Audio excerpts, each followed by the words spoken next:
بە مەبەستی ئاگاداربوون لە ئامادەکاریەکان و چۆنیەتی بەرەنگاربوونەوەی ڤایرۆسی کۆرۆنا لەلایەن وەزارەتی تەندروستی حکوومەتی هەرێمەوە لێژنەی کاروباری تەندروستی و ژینگە و مافی بەکاربەر لە پەرلەمانی کوردستان بانگهێشتی وەزیری تەندروستی هەرێمی بۆ پەرلەمانی کوردستان کرد و بڕیاریاندا لە پێناو سەلامەتی هاوڵاتیان بەیەکەوە هەموو ڕێکارێکی پێویست بگرنەبەر بۆ ڕوبەڕووبوونەوەی ڤایرۆسەکە. سەرۆکی لێژنەی تەندروستیش داوا لە وەزارەتی ناوخۆ دەکات لە مەرزەکان ڕێکاری تونتر دژ بە ڤایرۆسی کۆرۆنا بگرنەبەر و بەبێ پشکنین ڕێگا بە کەس نەدرێت هاتوچۆ بکات. لێرەوە داوا دەکەم لە وەزارەتی ناوخۆ کە ڕێکارە ئەمنیەکان تونتر بکەن لە مەرزەکان.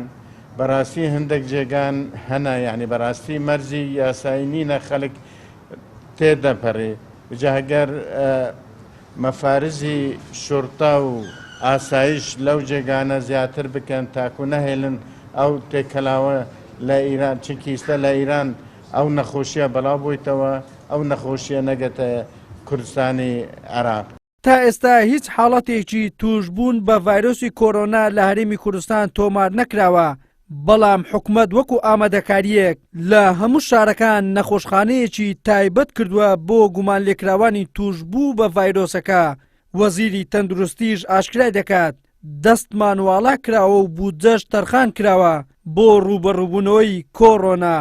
لە ماوەی مانگی ڕابردووەوە کە نزیکەی مانگێک دەبێت هەڵمەتێکی چروپڕ بە قۆناغ بە قۆناغ ڕۆژ بە ڕۆژ بەپێی ڕێنمایی نوێ و بڕیاری نوێ و ئیزراعاتی نوێتر دەستمان پێ کردووە. لە حکوومەتی هەرێمی کوردستاندا سیاسەتێکی ئاشکرا و ڕێکارێکی زۆر گونجاو هەیە بۆ بەڕێکردنی ئەم ڕێکارانە و خودی بەڕێزدەناوی سەرۆک وەزیران لەسەر هێڵە بە بەردەوام و بودجەی تایبەت و دەستکرانەوەی بۆ هەموو بەرپرسانی پەیوەنددار بە تایبەتی وەزارەتی تەندروستی و وەزارەتی ناوخۆ و پارێزگارە بەڕێزەکان کردووە بۆی چ ئیزراعاتی پێویستێ ئێمە لە هەرێمی کوردستاندا بگرینە بەر بۆی دووربین لە سەردەڵدانی ئەم نەخۆشیە.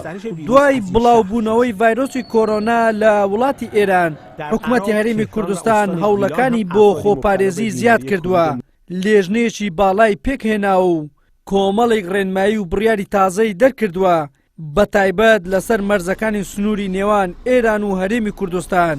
هاوکات ئەو گەشتیارانەشی لە وڵاتی ئێران و سین دەگەڕێنەوە 13 شوێن لە هەولێر و سلێمانی و دهۆک بۆیان تەرخان کراوە بۆ ماوەی 14 ڕۆژ دەخرێنە ژێر چاودێری وردی پزیشکی.